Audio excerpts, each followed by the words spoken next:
সে দাঁড়ায়নি sir, কিন্তু আপনি আপনি আমার পাশে দাঁড়িয়েছেন স্যার। আমার পড়াশোনার সমস্ত খরচ আপনি দিয়েছেন।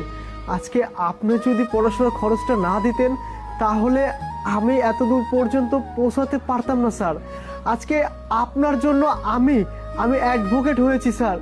স্যার, সত্যি বলতে আপনার ঋণ আমি কোনোদিন শোধ করতে পারবো না। আমার বাবা নেই, কিন্তু আমি আপনাকে বাবার মতো সম্মান করি এবং বাবার চোখে দেখি। স্যার, আমি না এই শহরে একটা বাড়ি কিনেছি, সেই বাড়ির দলিলটাই তো আপনাকে দিয়েছি। হ্যাঁ আরিফ, আমি তোমাকে চিনতে পারছি, খুব ভালোভাবে চিনতে পারছি। আর আমি শিক্ষক হিসেবে এই জন্য আমি গৌরব বোধ করছি, আমার দেওয়ার শিক্ষা নিয়ে তুমি আজকে অ্যাডভোকেট হয়েছো, তুমি এই সমাজে প্রতিষ্ঠিত হয়েছো। আমি খুবই আনন্দিত এবং গর্বিত।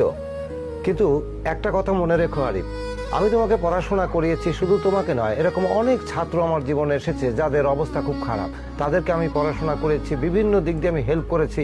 কিন্তু তার মানে এই না যে সে প্রতিষ্ঠিত হওয়ার পরে আমার ঋণ এইভাবে টাকা পয়সা দিয়ে চুকিয়ে দেবে, এইটা কখনো আমি আশা করিনি। আর একজন শিক্ষক কখনই কোনো ছাত্রের কাছ থেকে তার অনুদান আশা করে না।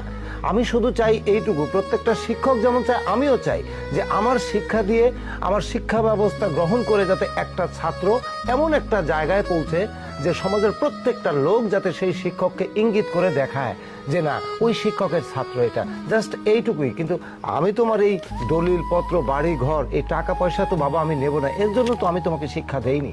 স্যার, আমি তো আপনাকে অন্য চোখে দেখি না, আমি দেখি আপনি আমার বাবার মতো। স্যার, আপনাকে বাবার মতো সম্মান করি। আপনি যদি এইটা গ্রহণ না করেন তাহলে সত্যি আমি অনেক কষ্ট পাবো। স্যার প্লিজ, সন্তান হিসেবে এই দায়িত্বটুকু পালন করতে দিন স্যার, প্লিজ আপনি না করবেন না। আরে ঠিক আছে, কিন্তু তারপরেও আসলে এইটা নেওয়া আমার পক্ষে সম্ভব নয়, এটা নেওয়া ঠিক না। না স্যার, আমি কিচ্ছু বুঝি না, আপনাকে এটা নিতেই হবে স্যার। আর যে দলিলটা দিয়েছি আপনি ওই জায়গায় গিয়ে আপনি আজকে থেকে থাকবেন, প্লিজ আপনি আর না করবেন না।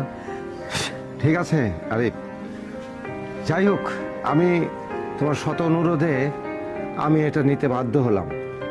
কিন্তু যাই হোক, আমি একটাই কথা বলি বাবা, তোমার মতো ছাত্র যেন বাংলার প্রতিটি ঘরে ঘরে প্রত্যেকটা শিক্ষকের জীবনে যেন আসে। কারণ তোমার মতো ছাত্র যদি থাকে, দেশ যেমন সুন্দর হবে তেমনি সমাজও সুন্দর হবে, এবং প্রত্যেকটি শিক্ষক তারা শিক্ষা দিয়ে তারা মরেও শান্তি পাবে। ভালো থেকো বাবা। ঠিক আছে স্যার, আসসালামু আলাইকুম।